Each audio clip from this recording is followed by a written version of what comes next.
Welcome back to Educator.com's English Grammar course. This lesson is on idioms. Let's get started.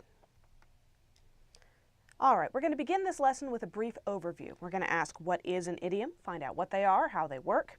We're going to look at where idioms come from, their sources. They mostly come from older forms of English, from daily life experiences, and from literary and artistic references. Then we're going to learn how to use idioms and, particularly if you're new to English, how to learn idioms, how to learn what they mean, how to figure out what they actually do. All right, what is an idiom? Idioms are one of the most complicated parts of the English language because they really don't follow any clear rules. They're all references to something, but you may not know what, and they're a shorthand for ideas.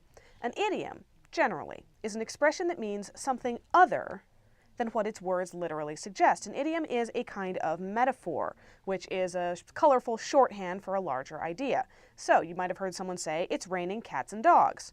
If you looked out the window to see if there were actual animals falling out of the sky, people probably laughed at you. You might have heard someone say, "I've taken a shine to you." This in no way involved a polishing cloth. You might have heard someone say, "Joe and Mary," or two other people of your acquaintance, "are going to tie the knot," or "jump the broom," or "get hitched." What does that actually mean? We're going to find out. You might have heard someone talk about somebody always tilting at windmills, which sounds completely insane because why would windmills tilt? We're going to look at that one. And you might have had someone advise you to strike while the iron is hot and looked around to see if there was a hot iron anywhere in the vicinity. It does have a meaning, and we're going to look at it. All right. Where do idioms actually come from? Like I said, they're all references to things, so what are they references to? Idioms in English can come from just about anywhere. Some of them come from older forms of English or old traditions. So you'll find some idioms that are actually corruptions of older English words that we don't use anymore, and they sound kind of like a modern word that may or may not be related, so we just say the modern word. And some of them are references to old traditions. So we had Joe and Mary who were going to tie the knot, jump the broom, and get hitched. All three of these idioms mean get married. Tie the knot. Marriage ceremonies used to include a bride and groom basically tying themselves together with a rope or a string. They would tie the knot together to indicate that they were now married. There were also marriage ceremonies traditionally in England that involved the bride and groom holding hands and jumping over a broom. So we say jump the broom to get married. Get hitched also comes from that tying the knot ceremony. So all of these things mean get married, but they only make sense if you study English wedding customs from several hundred years ago. A little bit of a problem. Better just to learn the idiom. All right, where else do they come from? Some of them come from daily life experiences or experiences that were common when the idiom was created. So you might have heard the idiom, "You've got to strike while the iron is hot."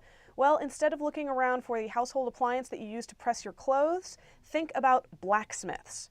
Okay, a couple hundred years ago when this idiom was much more common and possibly even created, pretty much every village or every large city had at least one blacksmith, somebody who made things out of iron.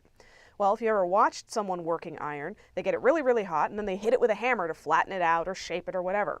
So to strike while the iron is hot is to strike when your blow will be most effective. If you hit iron with a hammer while it's cold, you're just going to make a loud noise. If you hit it while it's hot, you'll shape it. So strike while the iron is hot means take advantage of an opportunity. The metal is hot, hit it with your hammer now so you can actually do your job. Still, other idioms are actually references to literature or other works of art. It's sort of like people quoting movie lines or making pop culture references, except sometimes the pop culture is several hundred or several thousand years old. So you might have heard the phrase tilting at windmills. This comes from Miguel de Cervantes' novel Don Quixote, who's this crazy old guy who thinks he's a knight. And Don Quixote, goes out on his, noble charger, Rocinante, and he has his lance, and he sees a bunch of windmills, and he mistakes them for giants. And so he sets his lance and he charges, he tilts, an old word for charging or jousting with a lance on a horse. He tilts at the windmills to try to slay the giants, and of course the lance gets stuck in one of the windmill blades and he gets dragged up into the air, and it's very funny.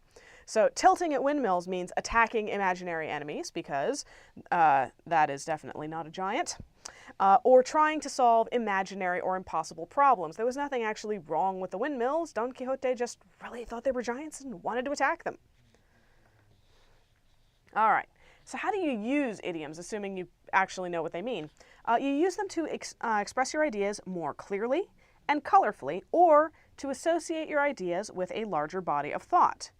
Idioms work by association, especially those that are literary or artistic references. So, when someone says, it's raining cats and dogs, it means it's raining very hard, okay? It's a more colorful way of saying it's raining really hard.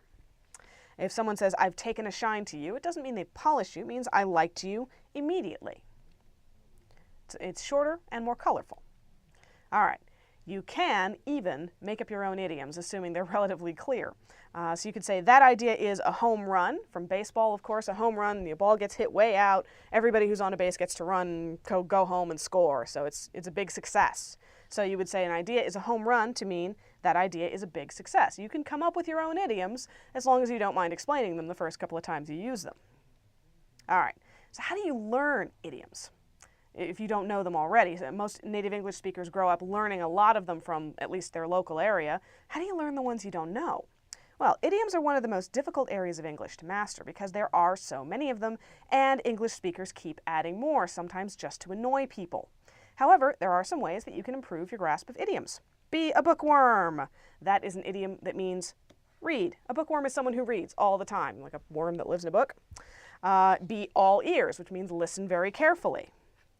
And be a nosy Parker, which means ask a lot of questions, poke your nose into things, pay attention. Those are the best ways to learn the idioms you don't already know. Read books so you'll learn a lot of the literary and artistic references. Listen when people talk so you'll pick up things that are common from older forms of English or traditions. And if you run into an idiom that you don't understand, ask somebody, what does that actually mean? You're only embarrassed once. All right. Let's do a little practice. Have you ever seen these idioms before? What do they mean? You're caught between a rock and a hard place. Stop being a backseat driver. This situation is no bed of roses. And that car is the apple of his eye. Take a good look. See if you can recognize anything. All right, you're caught between a rock and a hard place. That means you are caught between two bad options. This is a reference to Homer's Odyssey. And Odysseus and his guys are on the ship, and they're trying to get home, and they have to pass between a rock called Scylla and a hard place basically called Charybdis. And originally we would say you're caught between Scylla and Charybdis, but not enough people read the book anymore. So now we just say you're caught between a rock and a hard place. Neither one of those is a good place to be if you happen to be steering a ship. So it means you're caught between two bad options. Your best course is kind of to try to go down the middle and hope for the best. Stop being a backseat driver. Well, imagine that you're driving a car and someone is sitting in the back going, no, turn here, do this. Get really annoying, right? Well, a backseat driver is a person who tries to manipulate a situation even though he or she is not in control. They're, trying to control the driver from the back seat, which doesn't really work. All right, this situation is no bed of roses. That means this situation is no easy or pleasant thing. Nobody's really sure where this one comes from because you wouldn't think that a bed of roses would be very comfortable to lie on, what with the thorns, but I guess the actual rose part with the petals would be pretty soft, so a bed of roses is an easy or pleasant thing, and this is usually used in a negative context. You say, this isn't a bed of roses, or I never said it was going to be a bed of roses. So it's an exaggerated, easy thing. And as for the apple of his eye, that means the thing that he cares about most. Now, the apple of the eye comes from an interesting place. In the ancient world, the pupil of the eye was actually described as the apple. So you would say that something is the apple of your eye, the pupil of your eye. It's right in the middle of your eye. It fills your vision. It's what you focus on, look at, and think about all the time. So again, it comes from an older form of English, and we still use it. All right, let's see if we can find the correct idiom to use in each of these sentences. After Bob proposed to Sally, they announced they were between a rock and a hard place, raining cats and dogs, tying the knot, or striking while the iron is hot. We've talked about all of these idioms so far. Which one is correct? There you are, tying the knot. Our clue here was proposed, which in idiomatic English means proposed marriage. So they're going to get married. The only idiom on the list that means get married is tie the knot. Okay. My brother is always telling me how to do things, even though I don't want his advice. He's such a or an backseat driver, fair weather friend, apple of my eye, or bean counter. Take a good look. And the answer is backseat driver. If he's always telling you how to do things, even though you don't want his advice and he has no control over the situation, he's a backseat driver. He's the guy yelling directions from the back seat. A fair weather friend is a person who's only your friend or only on your side when it's favorable. Apple of your eye, of course, we went over. And a bean counter is somebody who is obsessed with the numbers and the data of something and really detail-oriented to the extent that they don't actually look at the larger situation. All right, one last practice example. That job would be perfect for you and the boss is looking for someone to fill it. You've got to A, tilt at windmills, B, be as quiet as a mouse, C, save for a rainy day, or D, strike while the iron is hot. Take a good look. And the answer is strike while the iron is hot. Remember that blacksmith with his hot iron and he's hitting it with a hammer because now is the time to shape the iron? Well, if the job is perfect for you and the boss is right now looking for someone to fill it, this is an opportunity. You've got to take advantage of the opportunity. Tilting at windmills would imply that whatever you're trying to do is a little bit crazy. Being as quiet as a mouse, well, if you want that job, being quiet probably won't help you. And saving for a rainy day refers to putting money or resources aside in case of an emergency. Totally irrelevant to this. So as you can see, idioms are mostly a matter of practice, listening, and getting to know the culture in which you're speaking English. The more you read, the more you listen, and the more you ask, the better you'll be at understanding them and using them. And that's all for this lesson. Thank you for watching Educator.com.